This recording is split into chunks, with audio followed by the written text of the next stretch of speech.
Hello everyone and welcome back. Today we're going to see how to extend Ethernet cable. First thing, try the Ethernet coupler. An inline Ethernet coupler connects two Ethernet cables together. While not ideal for long distance quality, it works for small extensions. Also, you can try the Power over Ethernet extender. A PoE extender pushes both power and data beyond 100 meters on the same Ethernet line. These are perfect for devices like IP cameras, wireless access points, or VoIP phones. Network switch at midpoint is also a good method.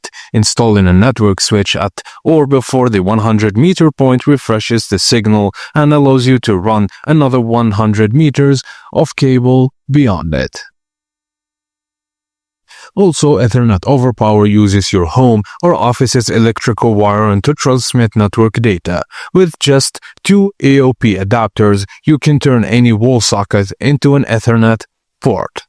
And finally, an Ethernet cable extender. An Ethernet extender, also called a repeater, boosts signal strength, allowing cables to extend 100 meters without signal loss. Some models can even be daisy-chained for very long distances. And that's it, guys. As simple as that. Thank you for watching, and please don't forget to like and subscribe for more.